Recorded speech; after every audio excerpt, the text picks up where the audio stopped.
Assalamualaikum warahmatullahi wabarakatuh. Sebelumnya perkenalkan, nama saya Arina Pramuditasari dengan NIM 430402200022. Saya dari kelas 5A Psikologi Positif yang diampu oleh Ibu Krotu Ayun. Nah, pasti teman-teman udah nggak asing ya kalau di penghujung semester channel YouTube ini pasti upload tugas. Karena itu memang kewajiban teman-teman, tidak apa-apa ya. Jadi teman-teman, tema dalam psikologi positif itu ada banyak banget. Ada authentic happiness atau kebahagiaan, ada mindfulness, kemudian positive relationship, quality of life, dan masih banyak lagi. Namun pada kesempatan kali ini, tema yang akan saya bawakan adalah mengenai authentic happiness atau kebahagiaan. Jadi kita akan ngebahas tentang happy-happy atau tentang kebahagiaan. Jangan kemana-mana, tetap simak video ini hingga akhir. Oke, jadi pada materi yang akan saya bawakan ini yaitu authentic happiness atau bisa diartikan sebagai kebahagiaan sejati. Jadi, untuk introduction aja atau pendahuluan bahwa authentic happiness ini merupakan kebahagiaan sejati yang dikemukakan oleh salah satu tokoh terkenal. Nah, setiap tema-tema kan pasti ada tokohnya ya. Kebetulan pada tema authentic happiness ini, tokoh yang terkenal adalah Martin Seligman. Jadi beliau merupakan tokoh yang terkenal di psikologi positif, ada juga di psikologi kepribadian karena saat itu saya sempat membawakan materi mengenai Martin Seligman. Jadi beliau merupakan psikolog terkemuka dan salah satu pendiri psikologi positif. Jadi Martin Seligman ini mengemukakan bahwa kebahagiaan itu tidak hanya kesenangan sesaat, tapi kebahagiaan itu juga mengenai kehidupan yang bermakna, kemudian hubungan yang baik atau good relationship, kemudian juga pertumbuhan pribadi. Cukup segitu aja mungkin introduction atau pendahuluannya. Kita masuk ke materi. Jadi kita akan membahas mengenai pengertian authentic happiness. Jadi apa sih authentic happiness itu? Authentic, ya, seperti yang kita tahu, seperti bahasa Indonesia authentic artinya adalah setia, sejati, asli ya. Terus happiness, oh my god, azan guys. Nanti dulu ya. Oke, kita lanjutkan dalam definisi authentic happiness. Jadi, kebahagiaan sejati itu merupakan keadaan emosi yang positif dan berkelanjutan yang melibatkan kepuasan hidup, kebahagiaan emosional, dan pengembangan diri. Faktor yang menyebabkan kita mengalami authentic happiness ini dalam buku psikologi positif itu ada dua. Yang pertama adalah hedonic well-being dan yang kedua adalah eudaimonic well-being. Jadi untuk hedonic well-being itu artinya adalah kenikmatan dan kesenangan sehari-hari. Untuk yang eudaimonic well-being itu artinya kita menemukan makna dan tujuan hidup. Jadi mengenai kebermaknaan. Nah, untuk contohnya nih teman-teman, contohnya sendiri itu ada banyak banget. Yang pertama itu kan hedonic well-being, jadi mengenai kesenangan sehari-hari. Itu ada banyak seperti menikmati makan enak, kemudian berlibur, mendengarkan musik, sederhananya juga kita dipuji sama orang lain, kita menerima pujian, itu merupakan salah satu contoh dari hedonic well-being. Ada banyak banget ya sebenarnya. Kemudian contoh-contoh yang lain itu kita receive gift, terus kita bisa tidur yang cukup, kita bisa ketawa, senang-senang bareng teman-teman, itu juga merupakan salah satu contoh dari hedonic well-being. Untuk yang kedua yaitu eudaimonic well-being. Jadi untuk eudaimonic ini kan fokusnya pada makna dan tujuan. Ini contohnya juga banyak teman-teman, ada mengejar pendidikan. Misalnya nih sekarang kita sedang menempuh S1. Untuk kedepannya entah itu 5 tahun ke depan, 6 tahun ke depan, kita mungkin ada niat untuk naik ke jenjang yang lebih tinggi, misalnya S2. Untuk yang sudah S2 naik ke S3, itu merupakan salah satu contoh dari mengejar pendidikan yang termasuk pada eudaimonic well-being. Kemudian yang kedua, berkontribusi pada masyarakat. Jadi misalnya kita menjadi salah satu bagian dari relawan Jadi kita kan pasti ini ya, kalau jadi sukarelawan tuh membantu orang lain, kita juga ikut berpartisipasi dalam kegiatan sosial, itu merupakan salah satu contoh dari eudaimonic well-being. Kemudian contoh-contoh yang lain itu ada mengembangkan bakat minat, mencapai tujuan hidup, memiliki tujuan hidup yang jelas, dan memiliki niat untuk mengembangkan karakter yang lebih baik.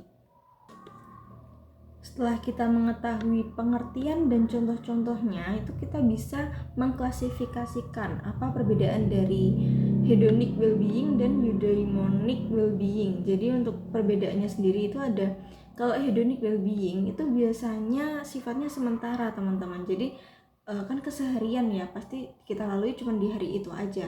Tapi kalau untuk eudaimonic well-being itu biasanya sifatnya adalah berkelanjutan dan mendalam. Kayak misalnya tadi tentang pendidikan, tentang pengabdian masyarakat, itu sifatnya panjang, berkelanjutan. Kemudian untuk fokusnya bahwa hedonic well-being itu berfokus pada kesenangan dan kenikmatan. Namun untuk eudaimonic itu fokusnya pada kebermaknaan hidup dan tujuan hidup. Setelah kita mengetahui definisi dan apa yang menyebabkan munculnya kebahagiaan, tadi kan ada dua ya, ada eudaimonic dan hedonic.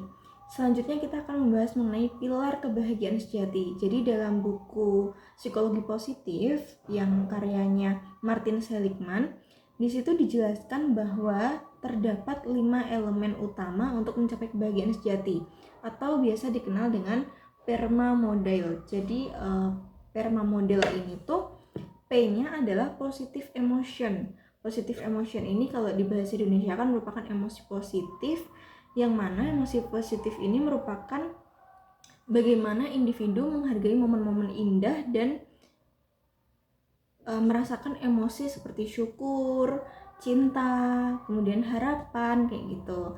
Untuk yang kedua itu adalah engagement. Jadi engagement di sini itu artinya bukan pertunangan ya teman-teman. Biasanya kan kalau kita menerangkan itu kayak orang-orang gagal fokusnya, apa hubungannya sama tunangan? Enggak. Untuk engagement di sini itu artinya adalah keterlibatan. Jadi dalam keterlibatan ini artinya individu dapat menemukan flow atau keterlibatan penuh dalam aktivitas yang kita sukai.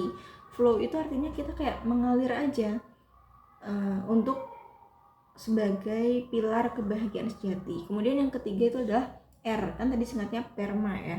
Yang R ini adalah relationship. Kita pasti udah tahu ya artinya kalau relationship itu adalah hubungan. Jadi ini menerangkan bagaimana kita menjalin hubungan yang positif dengan orang lain, baik itu yang enggak terlalu kita kenal, yang kita akrab, yang baru kenal, kayak gitu.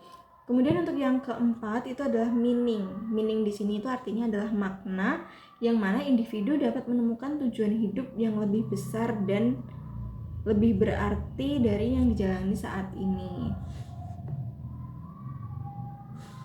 Untuk yang kelima itu adalah achievement atau prestasi. Jadi dalam prestasi ini didefinisikan bahwa bagaimana individu dapat mencapai tujuan dan merayakan pencapaian yang memberikan rasa bangga. Nah teman-teman, setelah kita mengetahui mengenai definisi authentic happiness atau kebahagiaan sejati, kemudian kita juga sudah mengetahui 5 pilar authentic happiness, yang selanjutnya adalah strategi untuk mencapai kebahagiaan sejati. Jadi individu-individu yang ingin mencapai authentic happiness ini ada tahapan-tahapan atau strategi khusus yang bisa dilakuin. Yang pertama adalah melatih rasa syukur. Jadi bagaimana cara melatih rasa syukur ini? Caranya adalah dengan membiasakan diri untuk mencatat hal-hal yang kita syukuri setiap hari. Misalnya nih kita melakukan journaling.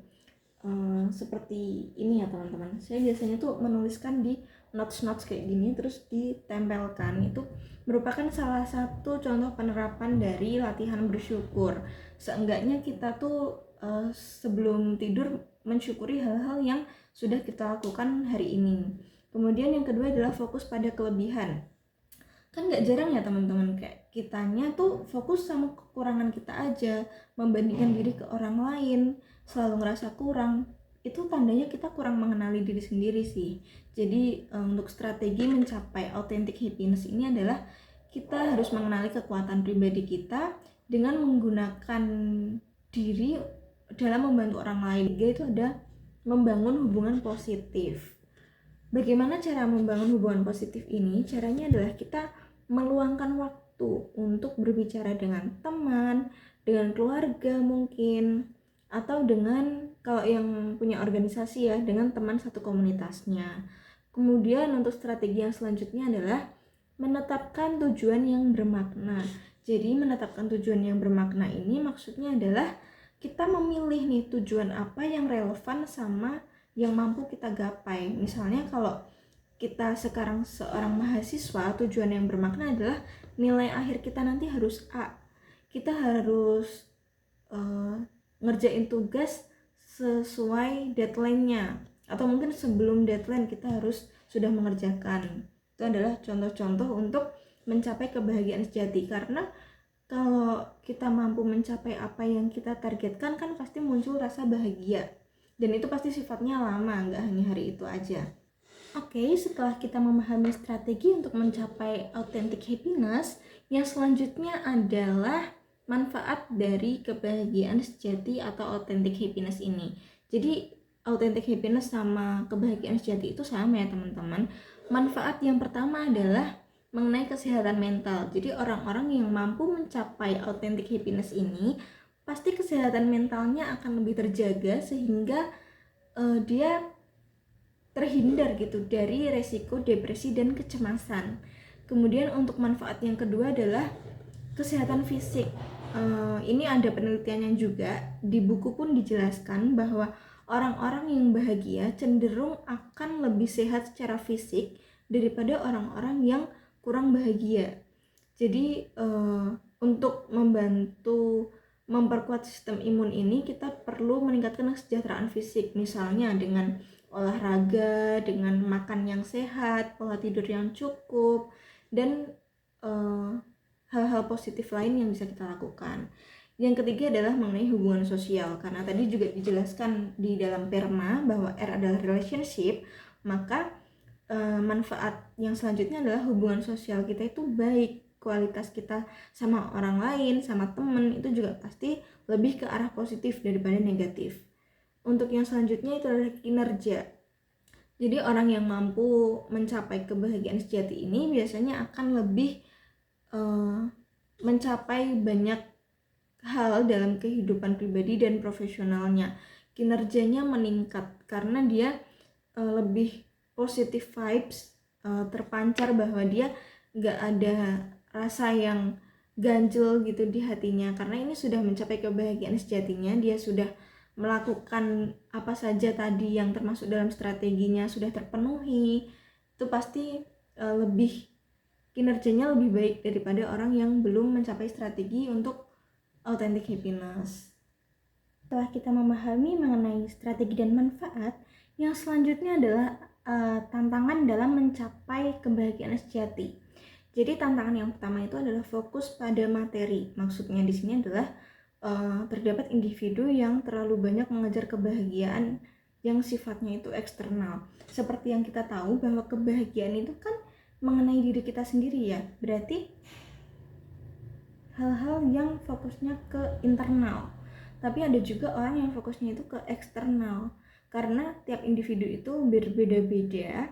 Ada yang individu mikirnya tingkat kebahagiaan itu adalah dia sehat walafiat, dia bertemu orang-orang yang baik. Itu merupakan faktor-faktor internal karena berhubungan dengan diri mereka. Tapi ada juga yang tingkat kebahagiaannya itu adalah ketika dia mendapat uang banyak, misalnya, itu eksternal ya teman-teman. Terus orang-orang yang mampu mencapai jabatan yang lebih tinggi atau status sosial yang lebih baik, itu adalah salah satu tantangannya, terlalu fokus pada materi. Kemudian tantangan yang kedua itu adalah kesulitan untuk mengelola emosi. Jadi individu ini berarti kurang mampu dalam mengelola emosi negatif secara sehat. Yang selanjutnya adalah kurangnya makna hidup. Jadi untuk kurangnya makna hidup di sini maksudnya adalah individu tidak memiliki tujuan yang jelas atau arah dalam hidup. Kurangnya makna hidup ini artinya dia belum menemukan tujuan dalam hidupnya gitu. Ada orang-orang yang memang oh ya udah, aku kedepannya mau jadi apa ya berarti takdir gitu. Jadi dia nggak mengusahakan yang terbaik untuk dirinya di masa depan. Oke, mungkin itu saja yang bisa saya sampaikan mengenai authentic happiness. Kesimpulannya adalah bahwa authentic happiness itu merupakan kondisi mengenai perjalanan hidup yang harus dipenuhi dengan makna, keterlibatan, dan emosi positif. Kebahagiaan sejati ini membutuhkan usaha, refleksi diri, dan keberanian untuk mencapai perubahan yang mendukung pertumbuhan pribadi. Jadi, pribadi yang ingin berkembang itu harus memenuhi itu tadi ya. Perlu usaha, perlu refleksi diri, perlu juga keberanian. Karena kalau kita nggak berani ya kita nggak akan maju. Dengan model PERMA tadi, ketika kita terapkan maka kita akan mampu untuk membangun kehidupan yang lebih bahagia dan lebih bermakna.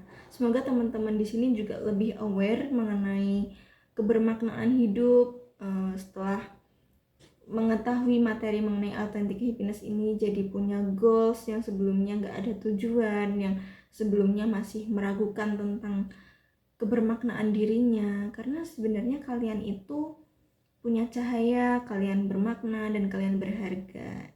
Terima kasih teman-teman. Wassalamualaikum warahmatullahi wabarakatuh.